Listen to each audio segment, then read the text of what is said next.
Welcome to Math Contest Drills for Filipino Kids. This time, let us have Grade 3 Difficult Round. In the difficult round, participants are allowed to use scratch paper.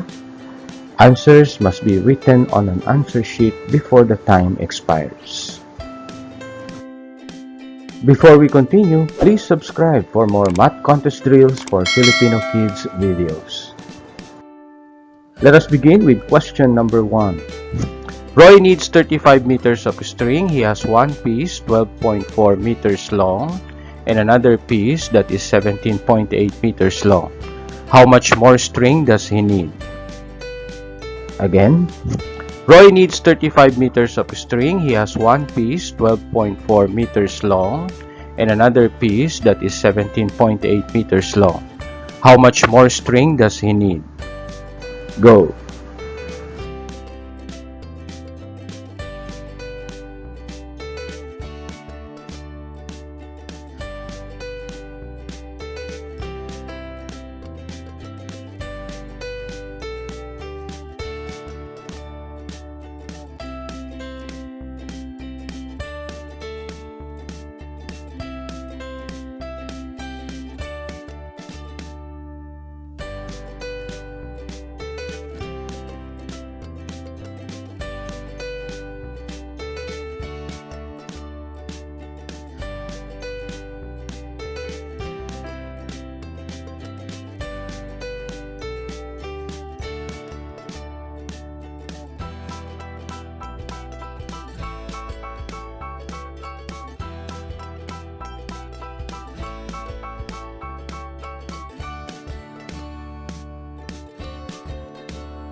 Time is up. Let us see the answer.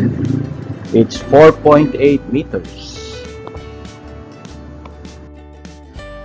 Let us have question number 2. For every 25 kilos of old newspapers collected, a class is given 10 points. How many points did a class get if they collected 575 kilos of newspaper? Again, for every 25 kilos of old newspapers collected, a class is given 10 points.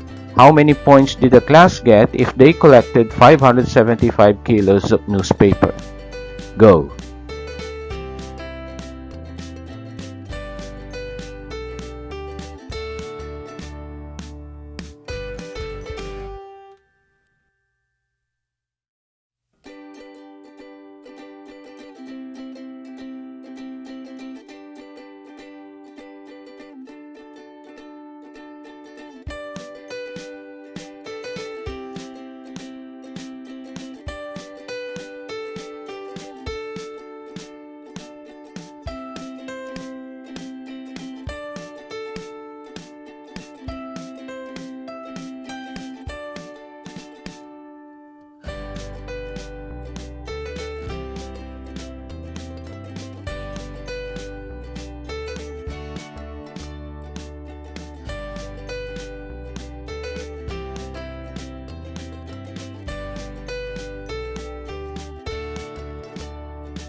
Time is up. Let us see the answer.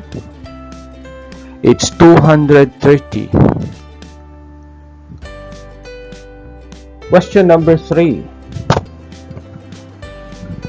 A sandwich and a bottle of soft drinks cost 44 pesos and 50 centavos. Two sandwiches and a bottle of soft drinks cost 59 pesos and 50 centavos. How much does a bottle of soft drinks cost? Again, a sandwich and a bottle of soft drinks cost 44 pesos and 50 centavos. Two sandwiches and a bottle of soft drinks cost 59 pesos and 50 centavos. How much does a bottle of soft drinks cost? Go!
Time is up. Let us see the answer.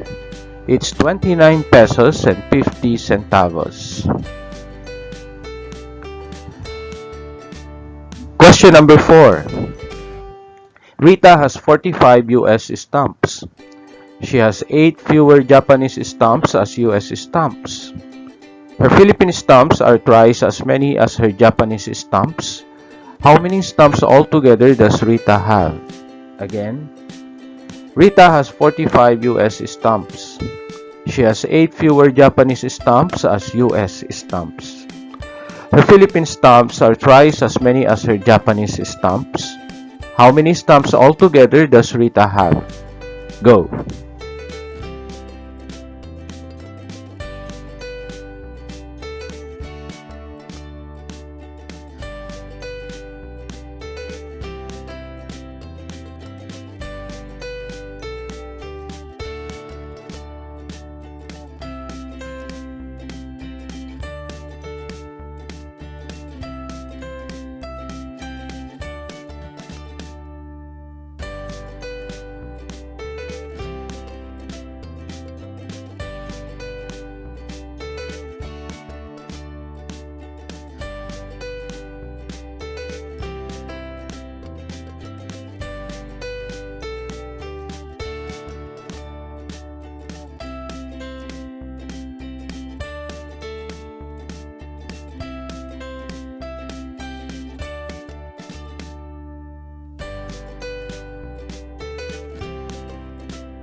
Time is up. Let us see the answer.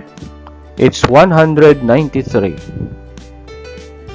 Last question for this round. Number 5. A rectangular schoolyard is 105 meters long and 85 meters wide. If a jogger goes 5 times around it, how many meters will that be? Again, a rectangular schoolyard is 105 meters long and 85 meters wide. If a jogger goes 5 times around it, how many meters will that be? Go!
Time is up. Let us see the answer.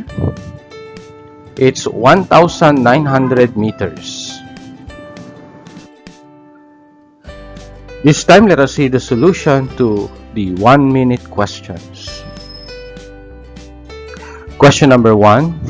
Roy needs 35 meters of string. He has one piece 12.4 meters long and another piece that is 17.8 meters long. How much more string does he need? From the given information, we will subtract the sum of 12.4 meters and 17.8 meters from 35 meters. 12.4 plus 17.8 is equal to 30.2. 35 minus 30.2 is 4.8. Therefore, Roy needs 4.8 meters more of the string. Question number 2. For every 25 kilos of old newspapers collected, a class is given 10 points. How many points did a class get if they collected 575 kilos of newspaper? From the given information, we have a direct proportion that is 25 kilos is to 10 points equal to 575 kilos is to the number of points that the class got. Then the number of points will be the product of the means, that is 10 times 575 divided by the number of kilos, that is 25. 575 and 25 can be divided by 25. Therefore, 575 divided by 25 is 23. 25 divided by 25 is equal to 1. Then the number of points that the class got is 10 times 23 divided by 1, and that is 230 points. Question number 3. A sandwich and a bottle of soft drinks cost $44.50. 2 sandwiches and a bottle of soft drinks cost $59.50. How much does a bottle of soft drink cost? From the given information, we have 2 sandwiches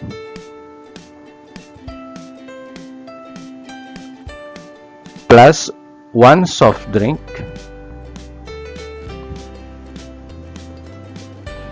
cost 59 pesos and 50 centavos.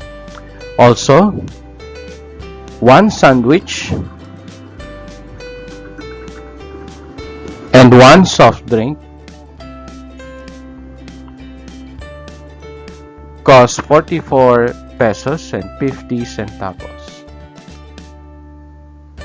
If we subtract, then 2 sandwiches minus 1 sandwich, that is 1 sandwich. Then the number of soft drinks cancels. Then if we subtract 59.5 minus 44.5, that will be 15.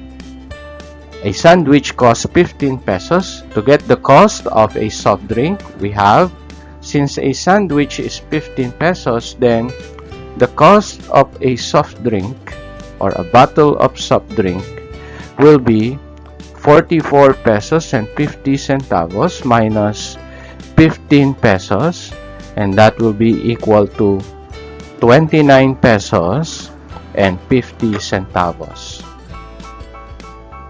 Question number 4. Rita has 45 US stamps. She has 8 fewer Japanese stamps as US stamps.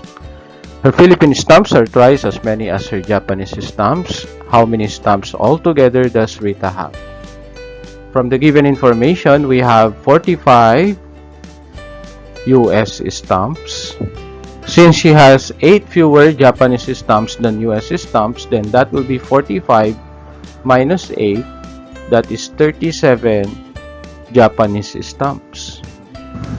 Her Philippine stamps are twice as many as her Japanese stamps, so that will be 37 times 3, and that is equal to 111 Philippine stamps. Altogether, Rita has 5 plus 7 plus 1, that is 3, carry 1. 1 plus 4 plus 3 plus 1, that is 9, and then 1.